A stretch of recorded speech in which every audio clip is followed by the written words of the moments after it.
Hello everyone and welcome back to another video. Today I'm going to be going through my final trades ahead of round 10 for AFL SuperCoach. Let's get into it. So if you watched my last video, you would have seen that I was planning on trading out Tom Myers and Tanner Bruin to, I believe it was Callahan and Roberts. But since then, there has been some changes. First of all, the elephant in the room, Nazai Wanganeen-Miller, is out until at least the start of the bye rounds, which is just awful.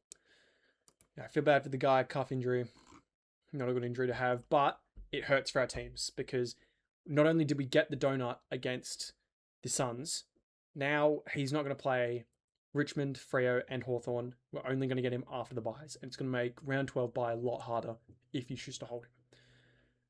And so these are trades I came up with last night, of course, before the Geelong Brisbane game, and I decided to keep Tanner Bruin. And overall, he scored an 88. I think it was a good decision. He was looking like he was going to turn up for a bit, missed a couple goals, but 88 is still a decent score. Basically makes his break even. And so the trade that I'm rocking with going into round 10, it's going to be Nazai Wanganeen-Miller out, and I'm still going to bring in Archie Roberts. Archie Roberts was always going to come in. I just think now that Naz is definitely out of the running, Sinclair's had a couple bad games. If we look at the defenders, I think Archie Roberts definitely has the potential to be top of that list. Because if we filter it by averages, he is by about 3.2 points, by about 3 points per game better than the likes of a Jack Sinclair or a Lockie Whitfield. He's just far and away the best in terms of the averages. And it is a bit of a steep price, but not compared to the player I bring in next. A bit of a spoiler alert there. He also has Richmond, West Coast, Carlton, Melbourne, North, Kilda. Got a very good run for halfbacks. I mean, Archie Roberts has seemingly done well, as I said last video, in games where Essendon's been competitive. You got the Giants game, you got the Melbourne game, you got the Dogs game. He also did pretty good against Collingwood. And he takes a lot of the kick-ins. So if we look at footy scores, and we look at his past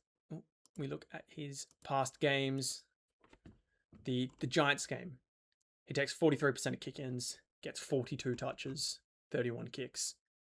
Then we look at the game before that against the Lions, he gets 50% of kick-ins.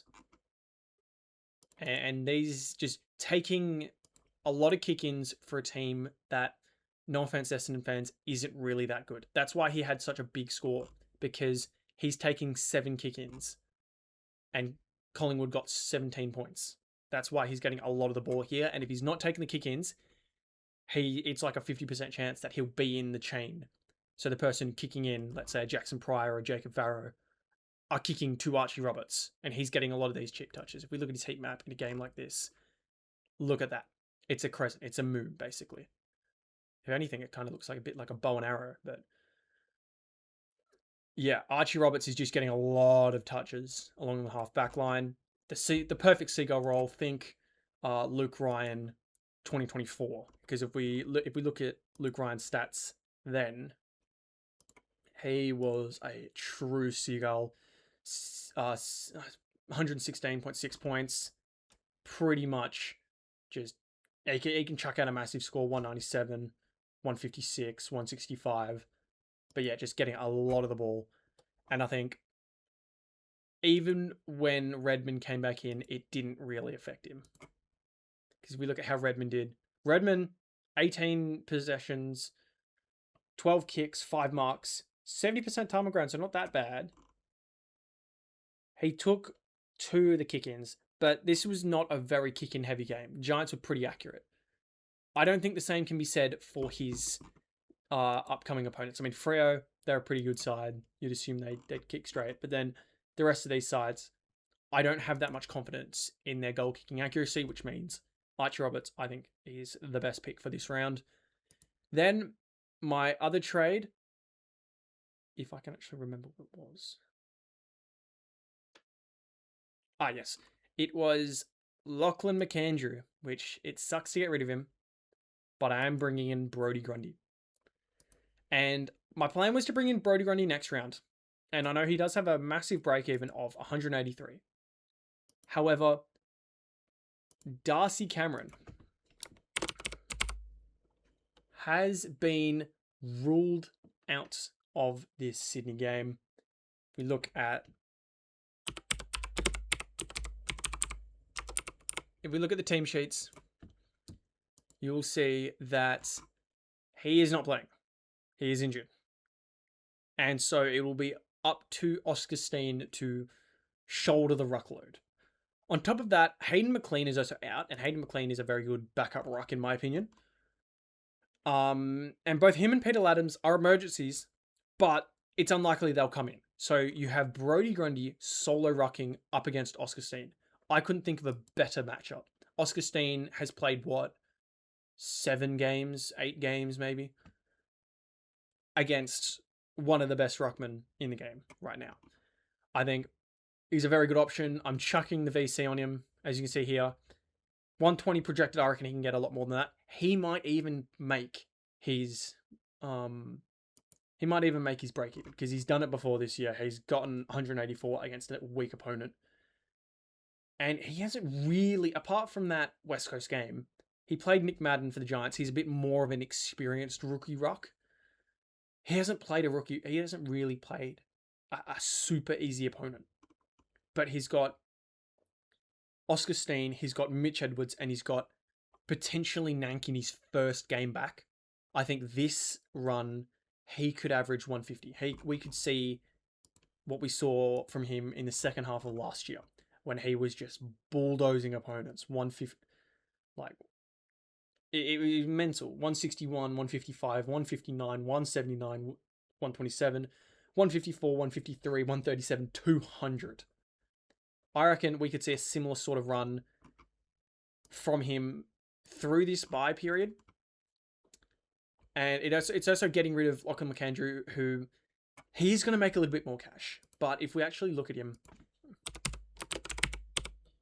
I think he's done a lot. He's gotten 257k.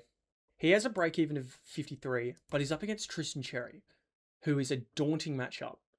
Then you've got the 2 rucks for Hawthorn, Reeves and Meek, which is another daunting task. Then you've got a bye. And I think I was always going to get rid of him before the bye. It was probably going to be next round. Now, there is a possibility where he can't get above 50 against Sherry. It's a small one, but there is a chance. Sherry's one of the best ruckmen in the competition. There's a reason he was able to restrict Brodie Grundy to 97. And so these are trades I made rolling into the game last night. I kept Dana Bruin. I was really nervous because he is one I wanted to get out, but getting out, of course, Brodie Grundy had to have McAndrew go out, and then Naz was the whole reason I was pivoting. But he got an 88. It was a pretty good game. But unfortunately, he wasn't getting time on ground. And I'll actually do a little quick summary. I'll probably go over this again in my round review. 69% time on ground. It's a nice number, but not in this circumstance. You want this to be a lot higher. However, something that did please me was, he took a kick out, but he was in 69% of CBX. That's a number where you want to be 69. But it was a very good game from him. Max Holmes, 38% time on ground, or 38% CBS. Hopefully he can still get DPP. And then Bailey Smith, a massive score from him. But yeah, Tanner Bruin, it doesn't say here, but he completely shanked 2 shots on goal. Disposal efficiency was 59.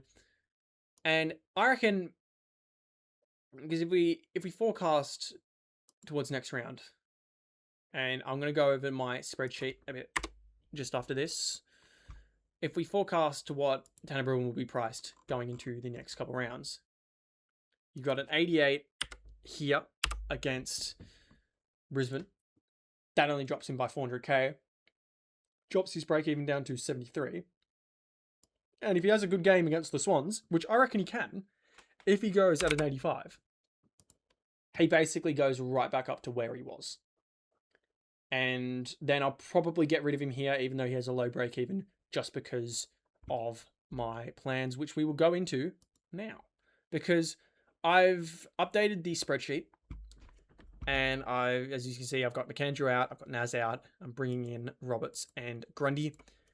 And I've made a lot of significant changes because another person I'm going to highlight from that game was Huey McCluggage, because he was someone who featured heavily in my trade plans, but who underperformed. He only got a 57.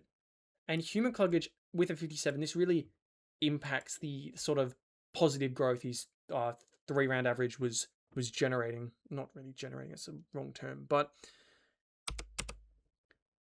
he's not going to rise back up now for the next couple rounds. He missed his break even by about 20. And he wasn't even really tagged. He started off the bench. And O'Shane Mullen went to Lockie Neal. So now Hugh McCluggage will come down likely to around 450, you'd assume. If he gets a 100... If he gets a 100 in the next couple matches after this 57, he will drop all the way down to basically 450k. And my original plan was to get him in before this Gold Coast game, and maybe I will if he has 2 back-to-back good scores against Giants and Freo, but it's a lot harder to pick him now after that score.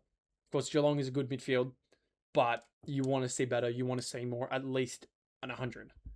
And, I mean, to be fair, no one scored well. Darcy Wilmot did good, but no one else. Zach Bailey got a 52. Will Ashcroft got 76. Dunkley, after having a pretty hot start, got 8. When wasn't able to follow up his second half, got to an 80.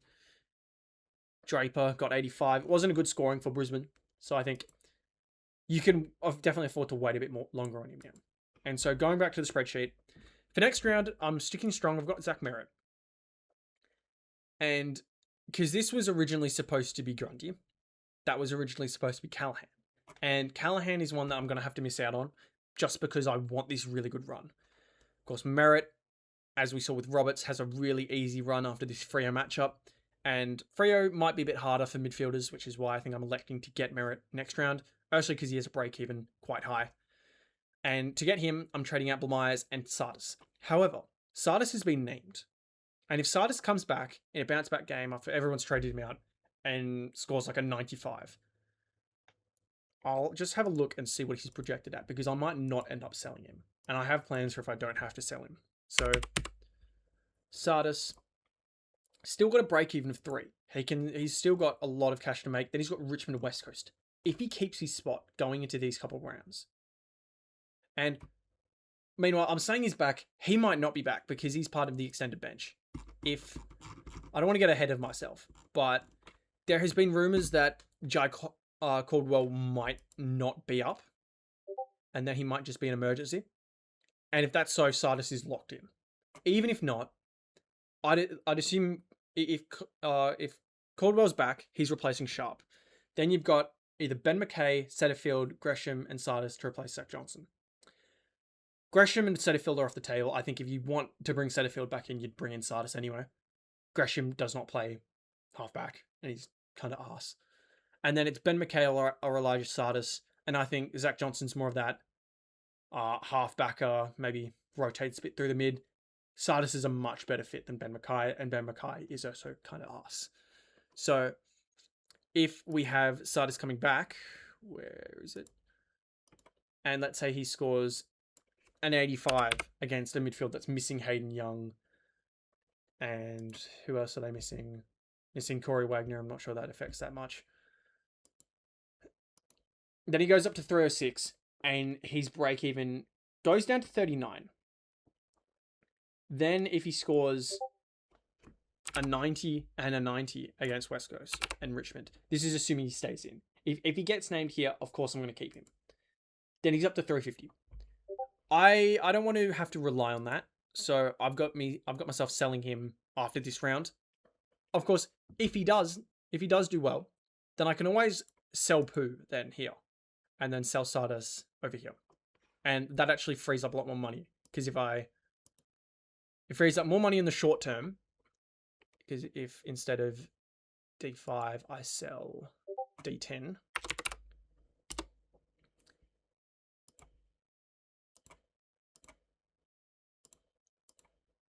And then I sell Sardis here, let's say, if he scores 90s, 350k.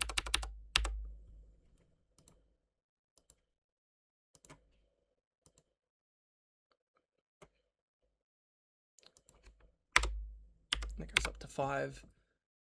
Then I get more money for the merit trade, and then I end up getting more money for the Baz trade. So I think it's just, I'm praying that Sardis ends up playing. You know, I think he's a pretty good talent. I think after this year when he gets traded, because he is going to get traded, let's face it, he will thrive at another club. But yeah, so that's to get in merit before that juicy run. Then I've got Heaney and this other player. So right now I've got Wilkie. Before I had McCluggage. But after that game, I'm not that confident in McCluggage. And the reason I've picked Heaney is because by that point, I think, for the reason I picked Wilkie, by that point, I think, what's his name? Naz will still be out. And Wilkie he's been on a tear recently. Up until a couple weeks ago, he was the top defender for average. Him and Luke Parker. Luke Parker's dropped off a bit, but he got injured against Gold Coast. He copped a knee to the back, was out for the rest of the game. He's on 500 now with a break even of 196. And if he scores a 93, he will drop by 45k. He could very easily get to 400 and like 430k or so. If he scores 100s, back-to-back hundreds against Richmond and Freo. Freo have a very good back line. Richmond not so much, but he's just coming back from that injury. He gets to 440k. If he scores 110, it moves up to 450k. And if he goes back-to-back 110s, I reckon he will be one of the biggest trade-ins for this round when people move off a Cook, move off a McAndrew into the bye rounds, because Callum Wilkie at 450k represents just tremendous value. So I'm planning to get him in then. Could be, of course, McCluggage if McCluggage tears it up. And then I could get Wilkie maybe after week 13. Then, after round 12, I'm getting in Baz. Like, he's just too good. He made his break even, which was 152. And so, he's currently, I think, 627,000. He moves up to 628,000 after this round. I'm banking on him not getting more than about 23k in the next couple weeks and not coming that much more expensive. Of course, he could, but that's what the 171k wiggle room is here for. It also means I don't think I need to actually trade out Lombard this round, and I could actually, I guess, save a trade and use it later. But then I'm getting in LDU because, of course, if I'm getting Wilkie instead of McCluggage, I need another midfielder. And I think LDU fits that bill. If we look to the North Melbourne's run,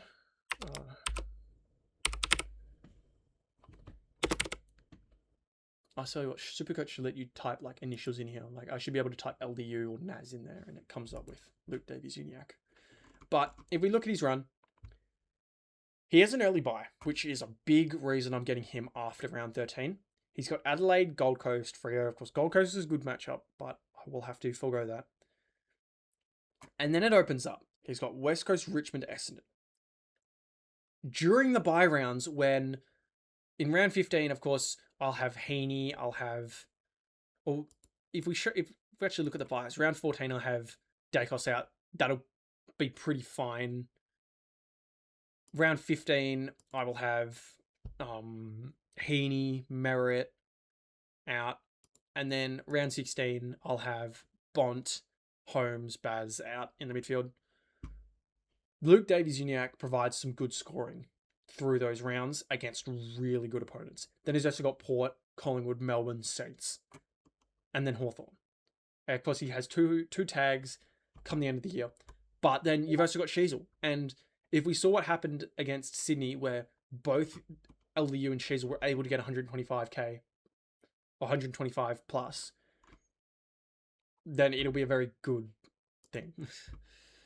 And so I'm getting in LDU. I'm planning to get in LDU after round 13. Then round 14, I'll get him Max Holmes. Hopefully he's not too expensive by then.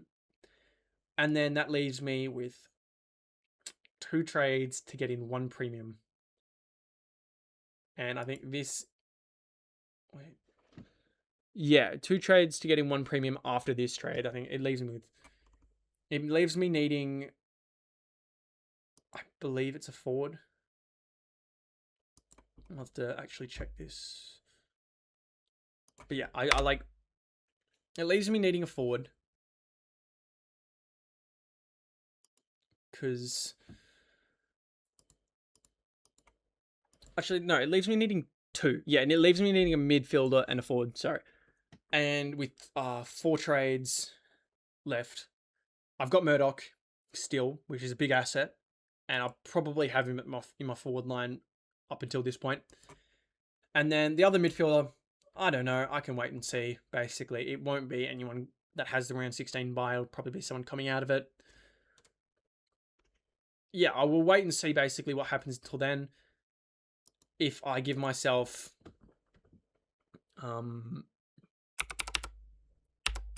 600k. Of course, I'm down a little bit, but then I think this is factoring in Sardis selling at this point. So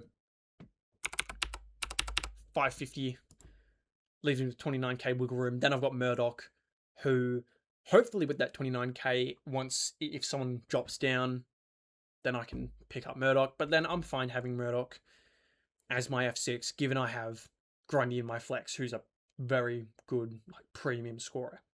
Because a lot of people won't be able to have the 3 ruckman in their flex. I think that's the goal for a lot of teams. A lot of people won't be able to get there because either they don't have enough trades or they're really intent on finishing their team.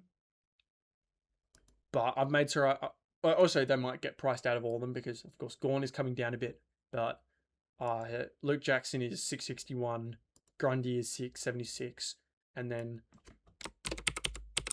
Tristan Sherry is 685. So it's quite hard to get 3 premium ruckman. But yeah,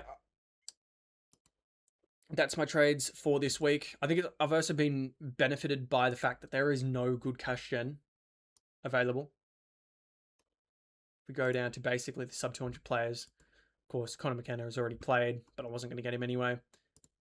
And if I filter by... I'll just keep it at this. And if I filter by points or dollars per point, Darryl Joyce is not playing. Wade Dirksen wasn't named. He's an emergency.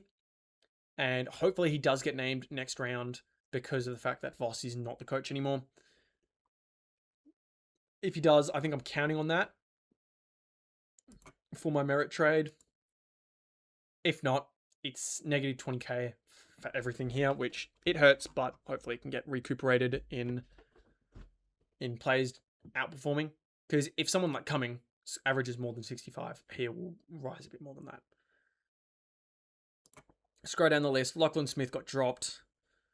Josh Kupkas is injured. Paddy Cross is one you could look at if you really need a forward rookie. He's someone I've gone for AFLFantasy. And first 2 games weren't that good. He did have a good game, but it was against West Coast, so keep that in mind. Nick Cox, someone else maybe. I think should be good in there. And then William Edwards, I think he's a bit more expensive, but apparently does have good job security. Don't quote me on that. But yeah, there's no one else really good. Christopher Scarry has returned. And I believe Teamsheets have actually been released. So I'll actually have a quick look at that because it's the Teamsheets for Sardis.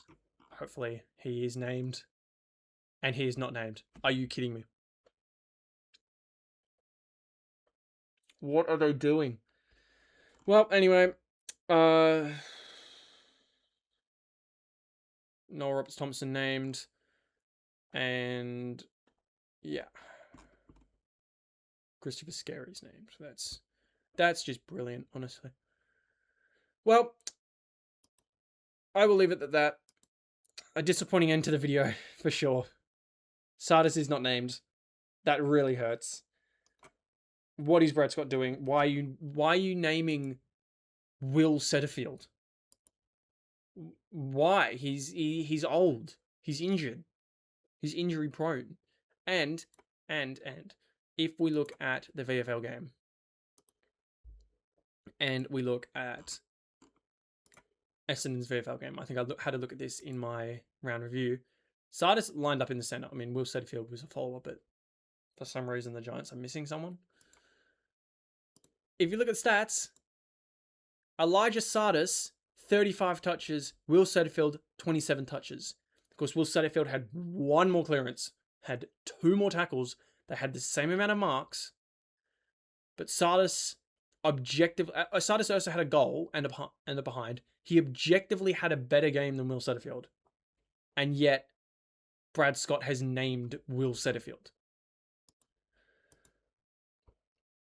Yep, I'll call it at that. If you like the video, if you like the content I make, feel free to like and subscribe.